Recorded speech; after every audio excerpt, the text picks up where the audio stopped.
regardez-moi ce livre magnifique avec... Oh, j'adore, c'est trop beau, c'est trop beau.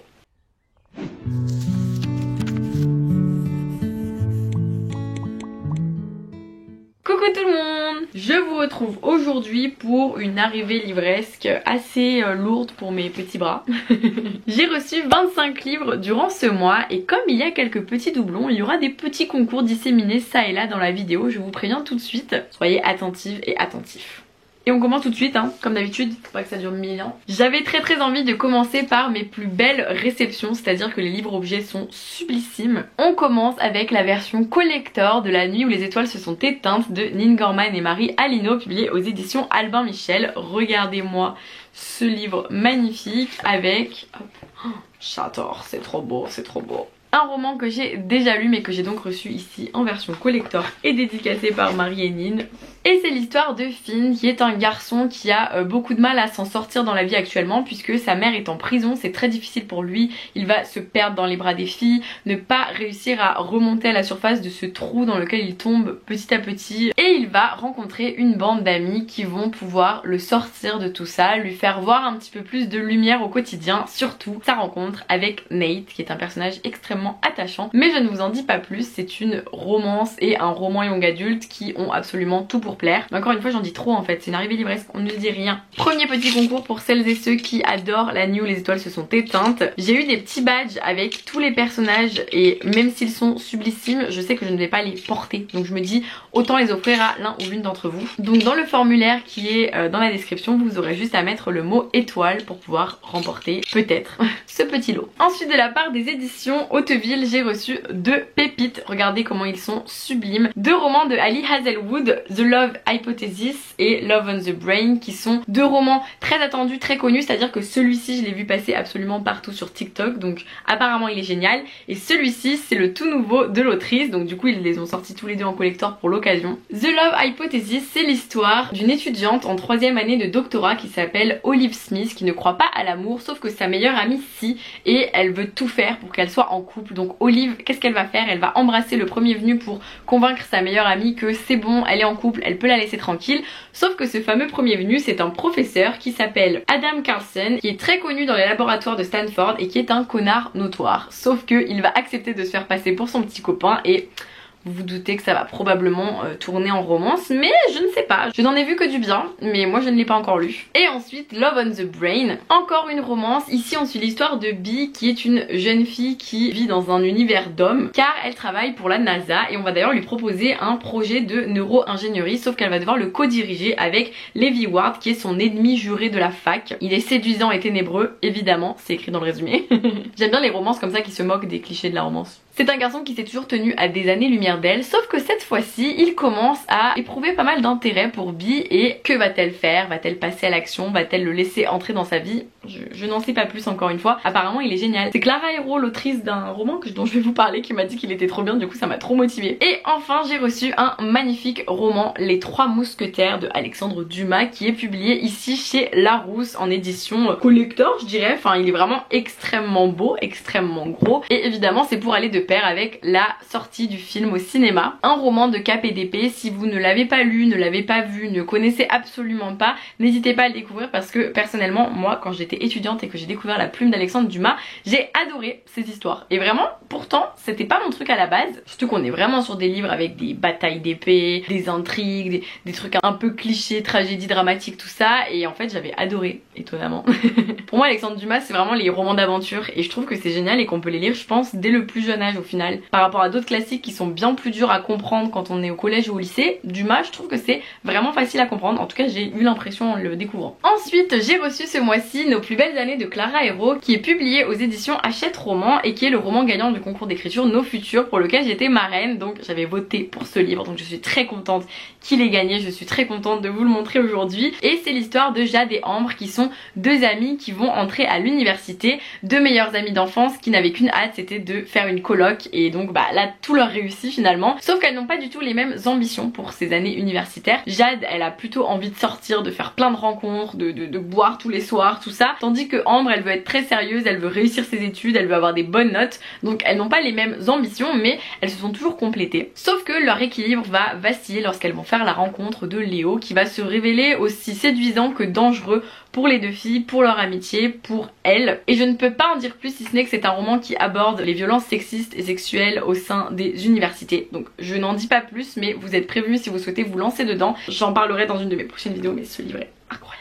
Encore un livre incroyable que je n'ai pas lu encore, c'est le tome 2, c'est L'Empire des femmes de Cassandre Lambert, publié aux éditions Didier Jeunesse. L'Empire des femmes, qu'est-ce que c'est? C'est l'histoire d'un monde où les femmes dirigent et les hommes sont vraiment juste des esclaves, et on s'en sert aussi pour copuler et faire des enfants, enfanter. Donc on se sert vraiment juste d'eux à ce but là, mais sinon ils sont envoyés sur une île très loin, exilés en mode allez basta. Et dans L'Empire des femmes tome 1, on va suivre deux personnages importants. Adona qui est donc elle une femme et qui va devoir choisir un prétendant pour justement faire un enfant, même s'il va vraiment servir qu'à ça, il n'y a pas d'amour qui vaut là-dedans. Et on va suivre Hélios qui lui est sur l'île, qui est désigné pour se battre dans une arène afin d'être choisi par une des femmes pour devenir un homme qui va enfanter, enfin un bébé. Sauf que Hélios il a des projets bien plus sombres et bien plus profonds que seulement d'être choisi. Il veut renverser le système et faire la révolution, puisque c'est totalement injuste cette société où les hommes sont esclaves et les femmes gouvernent. Et je ne vous montre pas le résumé, mais regardez, je suis citée, ouais je cache là pour pas que vous soyez spoilés, mais je suis citée au dos du livre.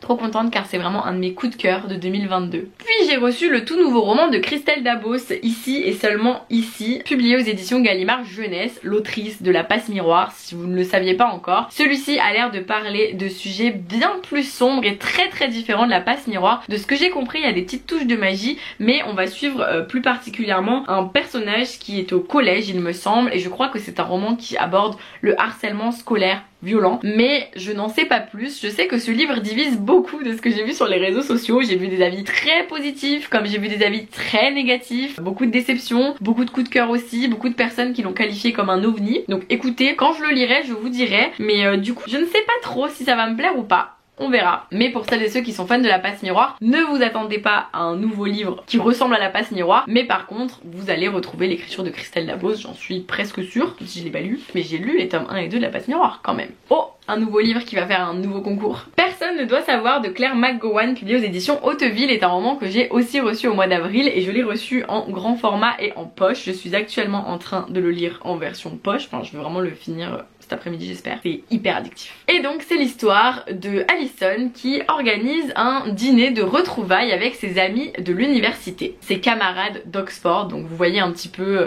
école élitiste. Entre temps elle s'est mariée avec Mike qui est avocat d'affaires, elle a 2 enfants, elle vit dans une très belle maison. Sauf que la fête, le dîner fête va virer au drame lorsque Karen, la meilleure amie d'Allison, va débarquer en plein milieu de la soirée, enfin de la nuit, en leur disant j'ai été violée par Mike. Ton mari, Allison, ton mari m'a violée. Mike jure qu'il est innocent et Allison se retrouve dans une position extrêmement compliquée, sachant qu'elle fait partie en plus d'une association de défense des droits des femmes et des violences faites aux femmes et des agressions sexuelles, etc. Donc encore plus complexe et du coup encore plus intéressant à lire à mes yeux. Et cela va d'ailleurs faire ressurgir de sombres souvenirs de leurs années de fac. La dernière phrase du résumé, c'est certains sont prêts à tuer pour que certains secrets restent bien gardés. Je n'en dirai pas plus, mais moi ça m'a hypé tout de suite le résumé et j'apprécie ma lecture. Ici le mot magique à mettre dans le formulaire ça va être Oxford pour gagner la version grand format je pense. Ouais je pense que je vais vous faire gagner la version grand format et je garde le poche. On va faire ça comme ça. J'espère que ça vous fait envie. Et vous avez le droit de participer à plusieurs concours, hein. Enfin vous faites comme vous voulez en fait. Vous mettez le nombre de mots magiques, du nombre de trucs que vous voulez, vous verrez dans le formulaire. Ensuite j'ai reçu Le goût de nos rêves de Emma Green, publié aux éditions Addictive. Je n'ai jamais lu de Emma Green encore, mais j'ai participé à un atelier de cuisine avec les autrices, parce que Emma Green ce sont 2 autrices en fait, voilà. Pour les petits secrets si jamais vous étiez pas au courant. Et apparemment il faut que je découvre les romans d'Emma Green, probablement cet été dans ma pile à lire je pense que je vais l'y mettre. Parce qu'il a l'air très chouette et j'ai eu que des retours positifs pour l'instant de ce roman. C'est l'histoire de Olympe et Salomé qui s'accommodent de petits boulots, de grands plaisirs. Elles sont en coloc à Paris, à Bastille, voilà, elles vivent leur petite coloc tranquillou. Sauf que le frère de Salomé va débarquer et leur coloc va tout de suite se transformer. Surtout que ce fameux frère va accepter la requête de sa sœur d'engager Olympe, sa fameuse meilleure amie et coloc, dans le restaurant parisien qu'il comptait ouvrir en famille. Un nouveau départ à 3, sauf que 2 des membres se détestent puisque Olympe Olympe déteste Simon et Simon déteste Olympe. Évidemment vous vous doutez que cette haine entre les deux pourrait peut-être se transformer en amour, mais je n'en sais rien, je ne l'ai pas lu, mais apparemment il est vraiment très très chouette, donc je pense que je vais le mettre dans ma pile à lire d'été. Ensuite encore un livre concours, alors là je vais vous offrir la version non corrigée que j'avais reçue, donc Eddie et Violette Bond de Amanda Glaze qui est publié aux éditions Phibbs. L'histoire se passe à Sacramento en 1885 et on va suivre Eddie et Violette Bond qui sont deux sœurs jumelles de 17 ans et elles sont de puissantes médiums, c'est-à-dire qu'elles peuvent ouvrir le voile qui sépare la vie de la mort tandis que l'autre peut le traverser et arpenter le monde des esprits. Sauf que après la mort de leur mère, leur père va les menacer de les faire interner dans un asile et leur don ne va leur servir à rien en ces circonstances-là. Elles vont alors fuguer, rejoindre une communauté de femmes soudées qui sont poétesses, actrices, musiciennes. Elles vont alors pouvoir dire ce qui est normalement interdit de dire en public à propos de leur pouvoir. Un soir, leur numéro de médium va tourner au désastre et Eddie va se rendre compte que l'esprit responsable de la mort de leur mère est entré dans le monde des vivants. Elles vont alors devoir enquêter, le retrouver et espérer ne pas se faire tuer par ce fameux esprit coupable. J'ai lu un avis hyper positif sur Instagram, ça m'a donné trop envie de me lancer très très vite et du coup, comme je l'avais reçu en avance car je vais le lire en collaboration avec les éditions Phibbs, vous mettrez dans le formulaire le mot médium si vous voulez remporter ce livre aussi, donc ce sera celui-ci qui n'est pas la version finale puisque moi je garde la version finale. Ouais, je suis comme ça, ouais.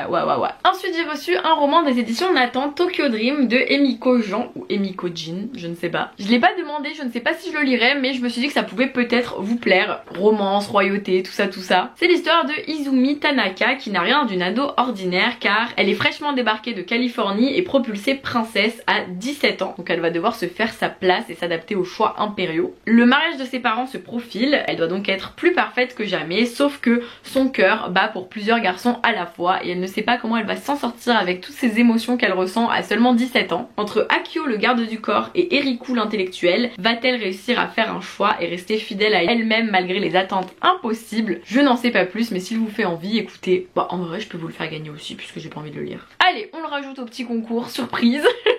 Et le mot magique ça va être princesse pour celui-ci. Et ça vous fait 4 lots à gagner potentiellement. Il y aura un ou une gagnante par lot du coup. J'ai ensuite reçu le roman Elles ne sont pas celles que vous croyez, un regard féministe sur l'histoire qui est publié chez Cosette et Rajo et qui est écrit par plusieurs autrices qui ont décidé de poser un nouveau regard sur des femmes connues ou méconnues qui ont fait l'histoire. Madame Néandertal, Cléopâtre, Jeanne d'Arc, Charlotte Corday, Ada Lovelace, Emmeline Pankhurst, Alice Mia et Sonia Delaunay. Donc n'hésitez pas si vous avez envie d'en apprendre plus sur ces femmes importantes de l'histoire car je pense que ce petit recueil de nouvelles et de petites histoires devrait être très enrichissant pour vous et pour moi puisque je suis vraiment nulle en histoire. J'ai reçu 2 petits livres de la collection D'une seule voix, Nos violences de Marie Collot qui raconte l'histoire des manifestations, des CRS, tout ça. Donc c'est des très petits livres donc je peux pas vous faire un très gros résumé.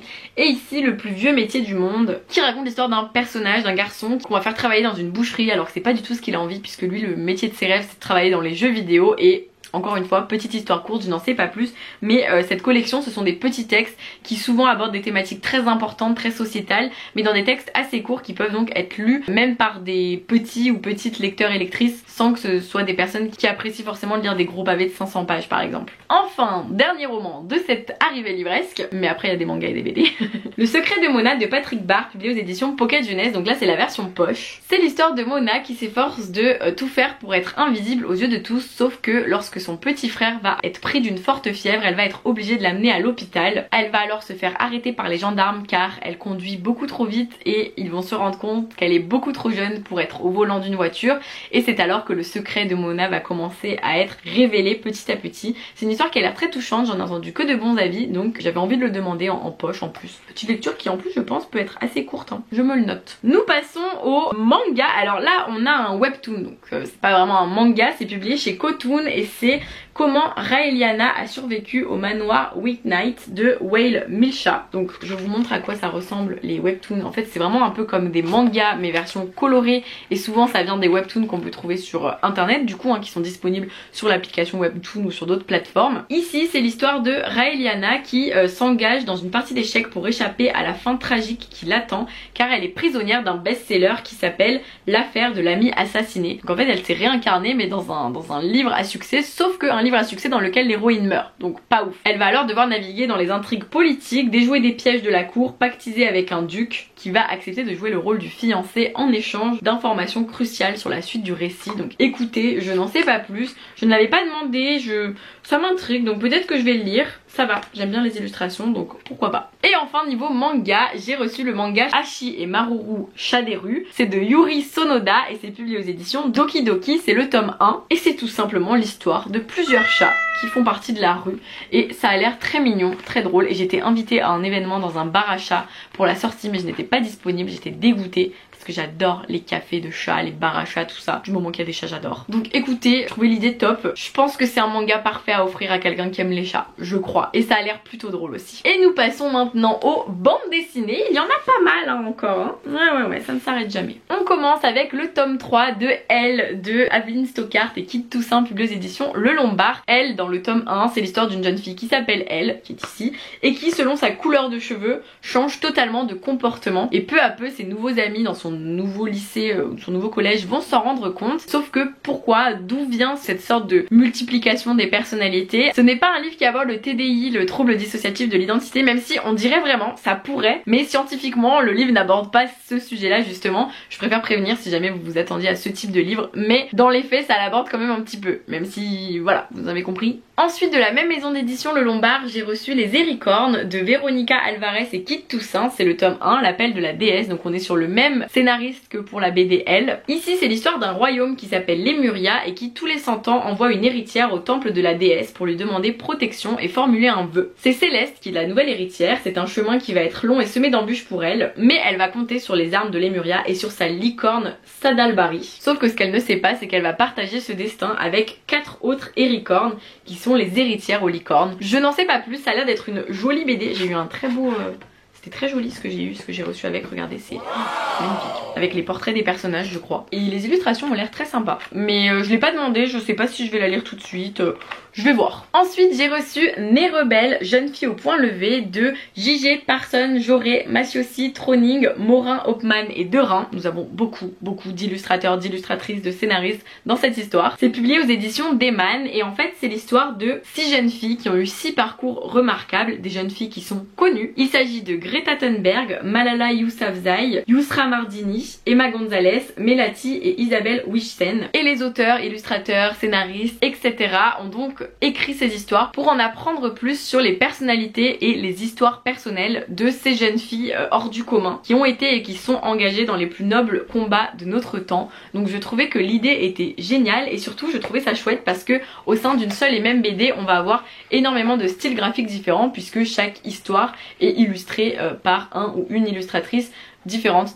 Donc je trouve ça chouette parce que ça change beaucoup et en même temps encore une fois ça permet de se cultiver ici sur des personnalités de notre époque, mais encore une fois pour moi c'est presque déjà historique puisque ce sont des personnalités très importantes pour notre avenir, notre futur, donc je pense que ce sont des personnes qui seront dans les manuels d'histoire dans 300 ans, je l'espère. J'ai reçu de la part de Bayard Graphique une bande dessinée de Séverine Vidal et Elodie Durand qui s'appelle Un monde si grand, qui raconte l'histoire de Peppo qui a une vie très simple dans son camping le Ropical, un coin de mer pour surfer, du travail à petite dose, sa sœur Frida, les voisins de caravane, sauf qu'un jour Frida va partir et lui laisser ses 2 enfants, ses jumeaux. La vie de Peppo va alors changer, mais peut-être que ça va lui permettre de puiser quelque chose dans tout ça. Écoutez, Séverine Vidal, moi vous connaissez mon amour pour cette autrice, j'ai l'impression de vous la présenter dans toutes mes vidéos en ce moment car elle sort pas mal de livres et de romans graphiques en même temps. Mais c'est trop chouette justement et ça a l'air très beau, la couverture est sublime. J'ai reçu une BD qui a l'air trop chouette dans les couleurs, enfin vraiment c'est ce qui m'a fait craquer, ça s'appelle Ultra Fiesta de Marie Spénal qui est publiée aux éditions Nathan Bande Dessinée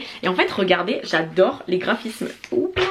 Je les trouve trop jolies, hyper colorées, hyper peps et ça a l'air plutôt drôle. C'est l'histoire de 2 jeunes filles, Millie et Katsu, qui entendent qu'il y a plein de bruit à l'étage du dessus. Elles n'arrivent pas à fermer l'œil donc elles vont troquer leur pyjama contre leur plus belle tenue de soirée et aller squatter cette fameuse Ultra Fiesta. Donc je n'en sais pas plus, ça a l'air assez drôle, ça a l'air assez mignon et Marie Spénal je la connais que de nom mais du coup bah j'aime déjà beaucoup son style visuellement en tout cas quand je vois ça là. Du coup ça a été écrit et illustré par Marie Spénal. Trop chouette. De la part de Dupuis, j'ai reçu 2 bandes dessinées. Tout d'abord Sophia de David Tossello, La plage de la chaise rouge, qui est donc le tome 1. C'est l'histoire de Sophia qui, un beau matin, après une matinée de surf, va aller travailler sur son nouveau programme informatique, sauf qu'elle va soudainement se faire Propulsée dans un monde étrange peuplé de créatures du cyberespace, elle aurait alors peut-être réussi l'impossible, c'est-à-dire se faire projeter dans le web. Visiblement c'est un tome 1, quand je l'ai mis sur Instagram tout le monde m'a dit waouh les illustrations ont l'air incroyables, donc je pense que, enfin je l'ai pas du tout demandé celui-ci, mais écoutez c'est vrai qu'il a l'air plutôt joli. Je vais voir si je le garde longtemps ou pas dans ma bibliothèque, si je craque et que je le lis au bout d'un moment. Chez Dupuis j'ai également reçu Les Vies de Charlie de Garino et Toussaint. On est encore avec Kit Toussaint, c'est incroyable comment il sort un nombre incalculable de livres en très peu de temps en tant que scénariste du coup. Le concept est génial et j'ai vu passer des avis extrêmement positifs sur Instagram. Encore une fois je ne l'ai pas demandé, mais alors celui-ci pour le coup il me tente beaucoup parce que c'est l'histoire d'une ville où les enterrements ça n'existe plus parce que on recycle. Vous allez trouver ça bizarre. En gros, on cherche une utilité à votre corps après la mort. Et un jour, un jeune garçon va appeler Charlie, qui est employé justement dans cette entreprise recycle éternelle. Trop drôle. Et ce petit garçon va l'appeler, lui demander qu'est-ce qu'est devenu l'âme de sa maman. Charlie il a l'habitude de s'occuper des corps des personnes mortes, mais c'est vrai qu'il se demande qui s'occupe de l'âme, qu'est-ce qu'on fait des âmes de ces fameux corps qu'on recycle. Il va alors se lancer dans une enquête au cœur de la mort et de l'amour. Et là en effet je pense que c'est le style graphique qui me tente pas mal, même si j'ai aussi vu passer des avis tellement positifs que l'histoire a l'air géniale et très originale. Donc écoutez, j'ai l'impression que les couleurs ont une importance dans cette histoire, mais je verrai quand je lirai la BD. En parlant de couleurs, nous passons à la dernière bande dessinée que j'ai reçue ce mois-ci, Majnoun et Layli, Chant d'outre-tombe de Yann Desmaisins, qui est publié aux éditions La Boîte à Bulles. Et alors regardez ici, on est vraiment sur de sublissimes couleurs. Alors c'est vraiment un roman graphique qui peut presque faire penser à un album plutôt qu'à une bande dessinée, mais on va quand même avoir quelques bulles qui du coup donnent à ce livre le nom aussi de bande dessinée, voilà comme vous pouvez le voir ici par exemple. C'est un très célèbre conte amoureux d'Orient qui est ici adapté en poème graphique. La somptueuse rencontre de la miniature persane et de l'alexandrin. C'est visiblement une histoire d'amour, je n'en sais pas plus mais du coup je sais qu'il y a des amoureuses et des amoureux des romans graphiques qui me suivent, donc peut-être que ça pourrait beaucoup vous plaire. Et voilà pour cette arrivée livresque, ça y est, c'est terminé. Il y avait beaucoup de livres, 25. J'espère que ça vous a plu. N'oubliez pas le petit concours en barre d'infos et moi non plus je vais essayer de pas oublier de vous faire le formulaire. Merci d'avoir regardé cette vidéo, je vous attends dans les commentaires. N'hésitez pas à laisser un petit pouce bleu, à vous abonner comme d'habitude et je vous fais plein de bisous. Je vous dis à très vite pour une prochaine vidéo.